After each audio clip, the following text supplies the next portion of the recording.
بات کہاں جاتی ہوئی دکھائی دے رہی ہے؟ آپ لوگ جو ہے کوئی سیاسی حل نہیں نکل سکتا کوئی آپ کے پاس؟ کیونکہ جی رشید بھائی بہت شکریہ. دیکھیں بڑی سنجیدگی کی طرف آپ نے یہ بات لے کر گئے.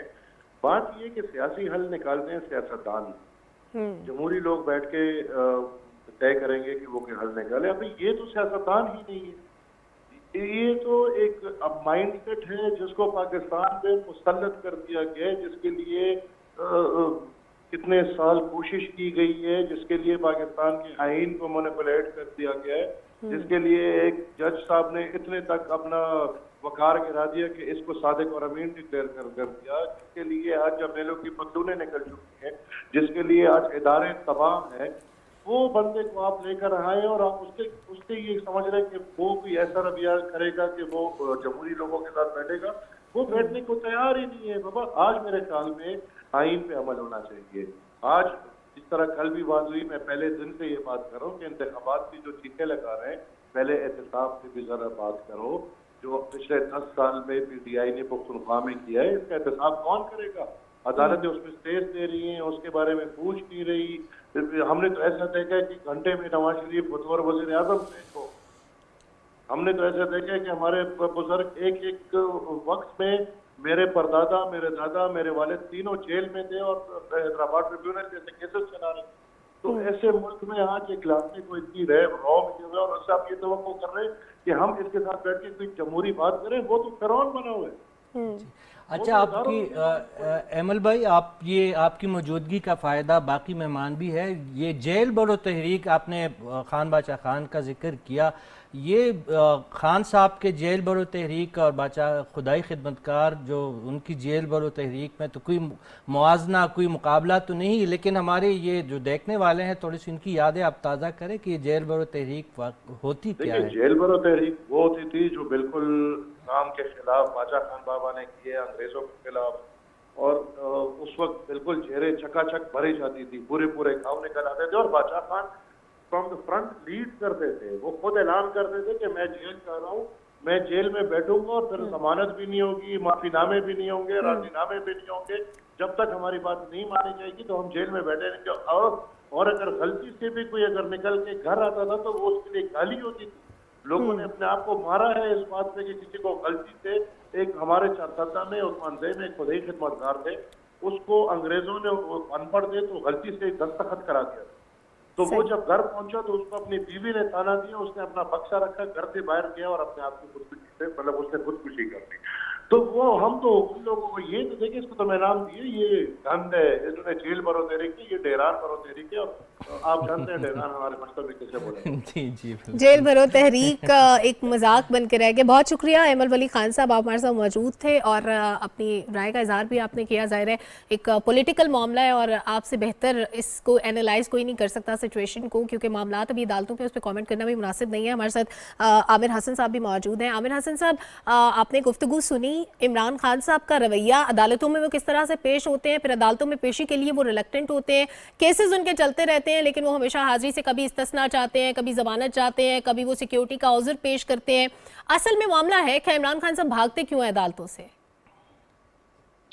دیکھیے، پاکستان میں جن کی نظر ہے پاکستان کی سیاست میں، وہ جانتے ہیں کہ یہاں پہ بہت سے بلیو آئٹ رہے ہیں، لاڈلے ریاست کے اداروں کے، انہیں پھل کھیلنے کی اجازت ہوتی ہے. لیکن جتنا لاڈلا عمران خان ہے، شاید اتنا لاڈلا نہ پیدا ہوا ہے.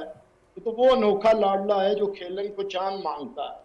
یہ چاہے تو عدلیہ کے بارے میں زبان دراز کر سکتا ہے، یہ چاہے تو عدلیہ کو دھمکیاں دے سکتا ہے، یہ چاہے تو فوج کو غدار کہہ سکتا ہے، یہ چاہے تو پاکستان کے آرمی چیف کو میر جعفر میر صادق کہہ سکتا ہے، یہ چاہے تو پاکستان کی پارلیمان پہ لعنت بھیج سکتا ہے، یہ چاہے تو اپنی مرضی کی کلمے کی تشریح کر سکتا ہے. یعنی کوئی بھی ایسی چیز نہیں ہے جو اس کے فتنے سے اس وقت اور اس کے شر سے محفوظ ہو. یہ چاہے تو مذہب کی انٹرپریٹیشن کر سکتا ہے، کانسٹیٹیوشن اس کے تابع ہے، جیسی مرضی تشریح، یہ بیٹھے 2 جھنڈے لگا کے شروع کر دے، اس کی مرضی ہو تو یہ عدلیہ کو دھمکیاں دے. لیکن ایک بات ہے، عمران خان کے پاس ایک گر ہے جو آپ نے کہا ڈر شرم سے اس لیے نہیں ہے کہ وہ پاکستان کے اندر ہر قسم کی تقسیم کا فائدہ اٹھانے والا کردار ہے. پاکستان کی سیاست کے اندر تقسیم کا فائدہ اس نے اٹھایا, پھر اس کے بعد اس نے اداروں کے اندر تقسیم کا فائدہ اٹھایا. سیاست کی تقسیم کا اٹھایا کہ سیاستدانوں کو مطمئن کیا, ان کے بارے میں اتنی گندی زبان استعمال کی کہ شاید سیاسی لوگ نہیں کر سکتے, کیونکہ اس نے کی. اور جو سیاست کو شروع سے شجرہ ممنوعہ ایک بڑا بری چیز بنایا گیا تھا, وہ کچھ چند لوگ اس کے پیچھے بھاگے. اس کے بعد اس نے فوج کے اندر تقسیم کا فائدہ اٹھایا اور پھر اپنی مرضی کے جرنیلوں کے کندھوں پہ سوار ہو کے اپنی پولیٹیکل پارٹی بنوائی شجاع پاشا کے ذریعے, پھر جنرل فیض کے ذریعے فیض یاب ہوا, پھر جنرل باجوہ نے 5.5 سال تک اس کی حمایت کی اور اسے اقتدار دیا, جس کا یہ خود اظہار کرتا ہے کہ میں بجٹ بھی ان کی ذریعے پاس کرواتا تھا, لوگوں کو بھی لاتا تھا. آج کل اس نے عدلیہ کے اندر تقسیم کا فائدہ اٹھانا شروع کیا کہ بینچ ایسا بنتا ہے جس میں سینئر موسٹ ججز کو اگنور کیا جاتا ہے. تو میں سمجھتا ہوں یہ ریاست کا ایسا لاڈلا ہے, ایسا بلیو آئیڈ ہے کہ جس نے پاکستان کی ریاست کے اندر اداروں کو اور سیاسی جماعتوں کو اور سیاست اور سماج کی تقسیم کو واضح کیا ہے. حالانکہ سیاستدانوں کا اور سیاسی کارکن کا یہ کام ہوتا ہے کہ تقسیم کو کم کیا جائے, مشترکات پر معاشرے کو سماج کو اکٹھا کر کے ملک کو آگے بڑھایا جائے. لیکن عمران خان وہ شخص ہے جس نے تقسیم در تقسیم, انتشار, نفرت, فساد کو ایسا اپنے حق میں استعمال کیا ہے کہ آج سارے عاجز ہیں اور پھر بھی میرے خیال سے ریاست اس کے سامنے بے بس بنی کرتی ہے. یہ بڑی حیرانی کی بات, یعنی خصوصی رعایت مل رہی ہے عمران خان صاحب کو. سلمان غنی صاحب, زمان پارک تو پولیٹیکل ایکٹیویٹیز کا آج کل گڑھ رہتا ہے. جب عمران خان صاحب وہاں پہ ہوتے ہیں, بڑی میٹنگز ہوتی ہیں, وہاں پہ بڑی باتیں ہوتی ہیں, لیکن یہ جو عدالتوں میں ان کی پیشی سے متعلق ہم اس طرح کراؤڈ کا جمع ہونا دیکھتے ہیں, پھر وہاں پہ بدتمیزی کرنا, ہلڑ بازی کرنا, توڑ پھوڑ کرنا, یہ معاملات پہلی بار نہیں ہوئے, اس سے پہلے بھی ایسا ہوتا ہے. سوال یہ پیدا ہوتا ہے کہ اداروں کی بے توقیری کرنا, اس میں پارلیمنٹ بھی شامل ہے, اس میں عدالتیں بھی شامل ہیں, اس میں ہمارے بہت مقدس ترین ادارے بھی شامل ہیں جن کی بے توقیری کی جاتی ہے, بے حرمتی کی جاتی ہے. پارلیمنٹ جہاں پہ بیٹھ کے فیصلے ہوتے ہیں عوام کی قسمت پہ, وہاں پہ جس طرح بدتمیزی کی جاتی ہے, اور اول تو یہ ایوان میں جانے ہی پسند نہیں کرتے. یہ تمام معاملات عمران خان صاحب کی سیاست کو کیسے ڈیفائن کرتے ہیں؟ کیونکہ پولیٹیکل پارٹیز کی تو لیگیسی ہوتی ہے, ان کے بڑے رکھ رکھاؤ ہوتے ہیں, اداروں کے ساتھ ان کے بڑے اچھے تعلقات ہوتے ہیں, تو یہ کس طرح عمران خان صاحب اپنی پولیٹکس کو لے کے چل رہے ہیں؟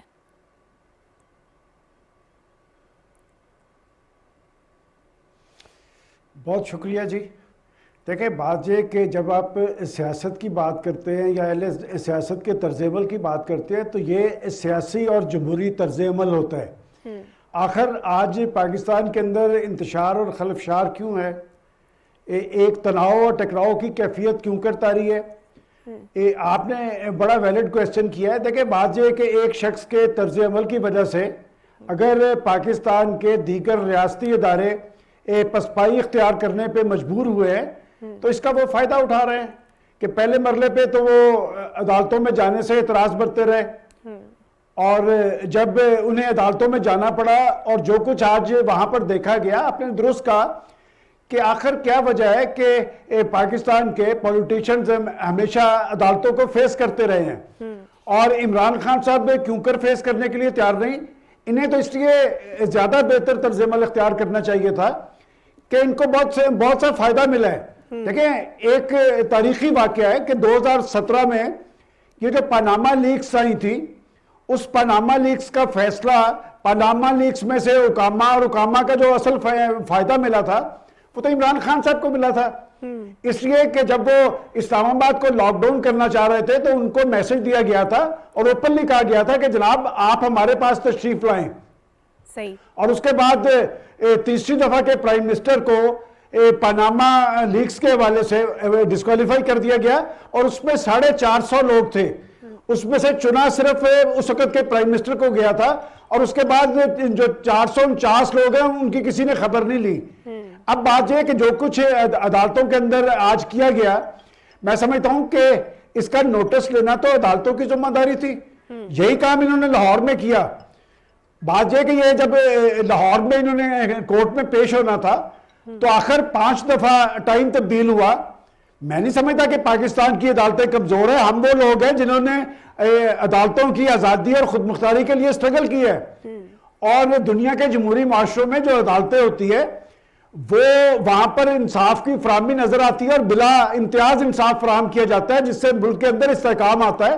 وہ تاریخی روایت بھی یہی ہے کہ جب عدالتیں انصاف دیتی نظر آئے تو پھر اس ملک کے اندر استحکام آتا ہے، اور ایک شخص پاکستان کے اندر بلکہ ایک خاص مائنڈ سیٹ جو ہے وہ اداروں کو اس نے ٹارگٹ کیا ہوا ہے، اور جس نے اس پہ احسان کیا ہے نا اس کو اس نے معافی نہیں دی۔ دیکھیں پاکستان کے کچھ ادارے، پاکستان کا عسکری ادارہ ہے، ان کے بارے میں جو طرز عمل اختیار کیا گیا آج میں سمجھتا ہوں وہ دفاعی محاذ پہ کھڑا ہے۔ اب انہوں نے یہی طرز عمل پاکستان کی عدالتوں کے حوالے سے کیا ہے۔ اس کا نوٹس آپ اور میں نہیں لیں گے، اس کا نوٹس لینا پاکستان کی عدالتوں کی ذمہ داری ہے، اس لیے کہ ہم سمجھتے ہیں کہ آخری ہوپ ہماری یہ ہے، اور یہی وجہ ہے کہ آج پاکستان کے عوام اسلام آباد کی طرف دیکھ رہے تھے کہ ان کے کسی فیصلے کے نتیجہ میں پاکستان کے اندر استحکام آنا چاہیے، معاملات آگے کی طرف چلنے چاہیے۔ بالکل میں سمجھتا ہوں کہ ہمیں سب کو مل کر اس مائنڈ سیٹ کو ایکسپوز کرنا چاہیے جس نے ایک پھلتے پھولتے پاکستان کو ایک انتشار اور خلفشار سے دوچار کیا ہوا ہے۔ بالکل ایسا ہونا چاہیے۔ رشید صافی صاحب، آج پیشیاں چل رہی تھی، اس دوران عمران خان کے وکلا نے کہا کہ عمران خان صاحب کچہری میں پیش نہیں ہو سکتے، سیکیورٹی ریزنز ہے، جس پہ عدالت نے برہمی کا اظہار بھی کیا کہ 11 کیسز میں ویسے پیش ہو سکتے ہیں لیکن کچہری میں پیش نہیں ہو سکتے۔ سیکیورٹی کو ہمیشہ جواز بنانا، as that even a reason کہ عمران خان صاحب اتنی بڑی فورس ساتھ لیے پھرتے ہیں سیکیورٹی کے لیے اور کہتے ہیں کہ میری جان کو خطرہ، اور ان کی پارٹی ہر محاذ پہ یہ کہتی نظر آتی ہے اور اس خطرے کی نشاندہی کرتے ہیں جو شاید سیکیورٹی اداروں کو بھی نہیں پتا ہوگا، صرف ان کی پارٹی کے لوگوں کو پتا ہے کہ ان کی جان کو خطرہ ہے۔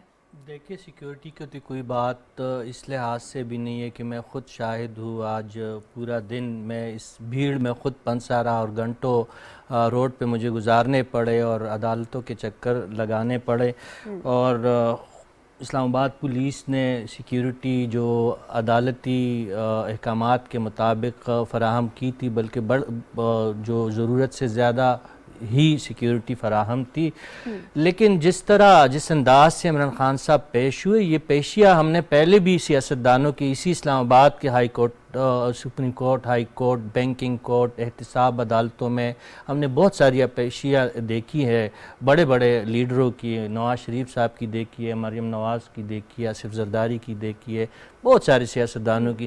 کبھی بھی وہ اس انداز سے حملاور نہیں ہوئے ہیں عدالتوں پہ۔ آج تو بالکل ایسا لگ رہا تھا جس عدالت میں وہ گئے تو ان کے کارکن ایسے نظر آ رہے تھے جس طرح وہ کچھ مدت پہلے اسی پی ٹی وی پہ جس طرح حملاور ہوئے تھے، اور آج بھی وہ جوڈیشل کمپلیکس میں یوں دندنا کے پھر رہے تھے جیسے کوئی بہت بڑی خطا کی ہو، جج صاحبان نے کوئی جرم کیا ہو اور عمران خان صاحب جو ہے جج ہو اور ان سے پوچھنے کے لیے، باس پرس کے لیے وہ عمران خان صاحب تشریف لا رہے ہو۔ ایسا سما بن گیا تھا پورے جو اسلام آباد ہائی کورٹ کے حدود میں بھی اور جہاں جہاں پہ وہ گئے آج۔ تو حالات ایسے نہیں تھی، سیکیورٹی کی کوئی ریزن نہیں تھے۔ عمران خان صاحب کی اپنی مرضی ہے، وہ جنگل کے بادشاہ ہے، وہ جو کچھ کرنا چاہے وہ کر سکتے ہیں۔ جہاں پہ انہیں پیش ہونا تھا وہاں پہ پیش ہو گیا تھا، جہاں پہ انہیں یقین تھا کہ انہیں شنوائی حاصل ہو سکتی ہے تو وہاں پہ وہ گئے۔ توشہ خانہ کیس میں اس لیے وہ پیش نہیں ہوئے کہ سنگین کیس ہے، کرمنل پروسیڈنگ ان کے خلاف جاری ہے، الیکشن کمیشن اس میں فریق ہے، ریاست پاکستان کا ایک بڑا ادارہ ان کے خلاف ہے، ثبوتوں کا ایک انبار ان کے سامنے پڑا ہے، تو اس سے پتا تھا کہ وہاں سے تو انہیں کوئی ریلیف نہیں ملنے والی۔ تو جہاں پہ انہیں یہ یقین تھا کہ ریلیف مل جائے گی تو وہاں پہ وہ گئے، اور جہاں پہ وہ ان کو خدشات تھے کہ شاید عدالت ان کی منشا کے مطابق فیصلہ نہیں کرے گی تو وہاں پہ انہوں نے ہیلے بہانے کیے، اور اس کے نتیجے میں صرف یہ ہوا کہ آج پنڈی اسلام آباد کے شہری بری طرح رول گئے۔ پورا شہر جو ہے گھنٹوں تک، صبح میں خود اس بات کا گواہ ہوں کہ بچے جو ہے اسکولوں میں پنس کے رہ گئے، ایمبولینس جو تھے وہ گھنٹوں روڈوں پہ کڑے رہے مریضوں کے ساتھ، اور عمران خان صاحب اور ان کی جو ان کے ساتھ جو آئے ہوئے جو ان کے کارکن تھے، ان کے جو رہنما تھے، وہ روڈوں پہ موجود رہے، اور پھر عدالت کے منع کرنے کے باوجود ہر عدالت نے ہر پیشی کے حوالے سے پاکستان تحریک انصاف کے رہنماؤں کے ساتھ باقاعدہ بات چیت کے ذریعے ایک فہرست مرتب کی تھی کہ اتنے لوگ عدالت کے احاطے میں داخل ہوں گے، لیکن پھر ہم نے دیکھا کہ سینکڑوں کی تعداد میں کارکن پھر عدالتوں میں گھسے اور توڑ پھوڑ بھی کمپلیکس میں ہوئے، جس پہ حکومت کچھ ایکشن لینے کی بھی شاید سوچ رہی ہے، کچھ اور مقدمات پہ ان کے خلاف درج ہو رہے، لیکن میرے خیال میں ہونا کچھ نہیں ہے۔ جس طرح ایمن ولی خان صاحب نے جو تبصرہ کیا، وہ سیاسی لیڈر ہے، وہ کھل کے تبصرہ کر سکتے ہیں، عدالتی معاملات ہے تو ہمیں کچھ محتاط رہنا ہے، لیکن حالات آج اسلام آباد کے شہریوں کے لیے بہت زیادہ پریشان کن تھے۔ عمران خان صاحب کے لیے کوئی زیادہ مسئلہ نہیں تھا، ان کے لیے مسئلہ اس لیے بھی نہیں تھا کہ وہ تو اپنے لیے لائنز کلیئر کروا لیتے ہیں، عوام بیچارے پھنسے ہوئے رہ جاتے ہیں۔ ہمایوں خان صاحب، ہم نے کچھ تو ویژولز بھی دکھائے اپنی اسکرین پہ کہ کس طرح پی ٹی وی پہ حملہ ہوا تھا، کس طرح ماضی میں باقی توڑ پھوڑ کے مناظر جتنے بھی تھے وہ سب نے دیکھے، ہر کوئی واقف ہے، پاکستان کا ہر شہری جانتا ہے کہ کس طرح پی ٹی آئی کے کارکن ہلڑ بازی کرتے ہیں، بدتمیزی کرتے ہیں، توڑ پھوڑ کرتے ہیں، سی سی ٹی وی کیمرے اتار لیتے ہیں۔ آج جن کیسز کی سماعت ہوئی اسپیسیفکلی اگر ان کی بات کریں تو آج توشہ خانہ کیس میں ان کے ناقابل ضمانت وارنٹ گرفتاری بھی جاری ہوئی، یہ کتنا امپورٹنٹ ہے؟ اور جہاں تک فارن فنڈنگ کیس کی بات ہے، ممنوعہ فنڈنگ کیس کی بات ہے، اس میں عمومی رائے یہ پائی جاتی ہے کہ عمران خان صاحب کی ڈسکوالیفیکیشن بھی ہو سکتی ہے۔ دیکھیں، اس پہ میرے سے پہلے سینئر کولیگز ہیں، سب نے بڑا سیر حاصل گفتگو کی۔ بیرسٹر عامر نے بتایا کہ کس طرح جو ہے وہ ایک پولیٹیکل پارٹی کا ایک لیڈر جو ہے وہ اس طرح ایکٹ کر رہے ہیں اور اس امیونٹی کے ساتھ جیسے ان کے ساتھ کچھ نہیں ہونا۔ ان ساری چیزوں سے قطع نظر، اور چونکہ یہ کیسز سارے اس وقت جو ہیں عدالت میں، تو میں اس کی لیگیلٹی کے اوپر نہیں جاؤں گا، اس کے اوپر بے تحاشا تبصرے ہو رہے ہیں، اس کا اثر کیا پڑ رہا ہے اس وقت پاکستان کے اوپر۔ ہم جو اپنی ہسٹری کے سب سے بڑے ورسٹ فلڈز تھے، اس سے بھی ہم نکل کے جو ہے ہلکا سا بھی ہم اپنے آپ کو سٹیبل کرنے کی کوشش کر رہے ہیں۔ ہماری جو اکانومی، آج موڈیز نے اس کا جو ہے پھر وہ جو ہے ڈاؤن گریڈ کر دیا، آئی ایم ایف کے ساتھ ڈیل آلموسٹ فائنلائز ہو چکی ہے۔ تو جو یہ جو خان صاحب کی یا جو پی ٹی آئی کی طرف سے جو کوششیں کی جا رہی ہیں، جن کو ساری چیزوں کا اگر آپ ان کو پراپر دیکھیں نا، تو there is a method to this madness. وہ کرتے کیا ہیں؟ جب وہ اپوزیشن میں تھے تو انہوں نے جو ہے 126 دن کا دھرنا دیا، چائنا کے اس وقت صدر آ رہے تھے، ان کا روکنے میں ان کا بڑا کردار تھا، سی پیک ڈیلے ہوا اس وقت ان کی وجہ سے۔ اس کے بعد پھر انہوں نے اس وقت اگر آپ کو یاد ہو ایک تحریک شروع کی تھی کہ سول نافرمانی کی تحریک۔ اب وہ کرنا کیا چاہتے ہیں کہ اسٹیٹ کی جو ریونیو جنریشن کے طریقے، جو پولیٹیکل سٹیبلٹی، جو اکانومی کو سٹیبل کرنے کی، ان سب کے اندر خطرہ پیدا کر کے حکومت کو چاہتے ہیں کہ وہ اپنے گھٹنوں پہ آ جائے اور پھر ان کی مرضی مانی جائے۔ اور پھر کرنا کیا ہے؟ پوسٹل ایڈریس چینج کرنا ہے اپنا۔ صافی صاحب اس پہ ہنسیں گے کہ میں ہمیشہ کہتا ہوں کہ ان کی کوشش صرف یہی ہے کہ بنی گالا سے واپس پی ایم ہاؤس میں آنا چاہتے ہیں۔ اگر لوگ ان کو لائیں تو ہمیں اس پہ کوئی اعتراض نہیں، لیکن یہ طریقے جو ہیں ان کے سارے، اس کا اثر جو ہے اتنا نیگیٹیولی پڑ رہا ہے۔ اگر آپ آئی ایم ایف کی جو ہمایوں خان صاحب، اگر آپ مجھے اجازت دیں تو ایک بریک کی طرف مجھے بڑھنے، واپس آ کے یہیں سے کنٹینیو کرتے ہیں۔ Stay with us.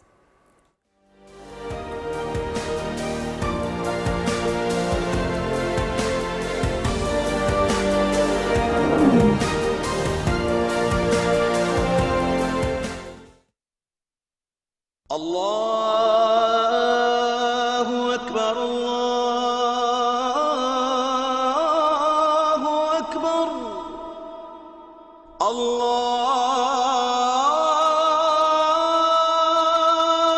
اکبر، اللہ اکبر، اشہد ان لا الہ الا اللہ،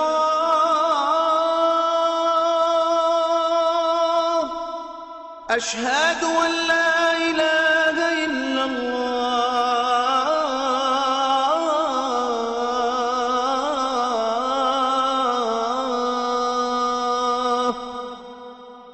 اشہد ان محمد رسول اللہ،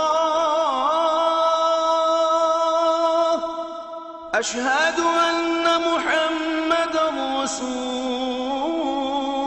اللہ،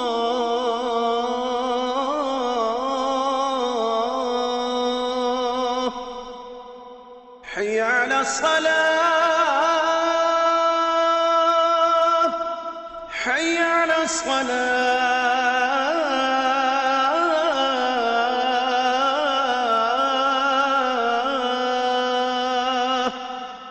حی علی الفلاح، حی علی الفلاح،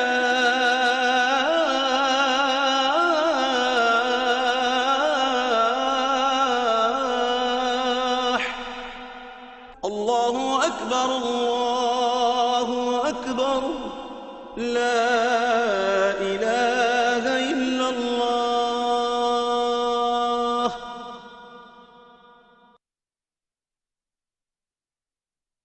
اللهم صل على محمد وعلى آل محمد كما صليت على إبراهيم وعلى آل إبراهيم إنك حميد مجيد.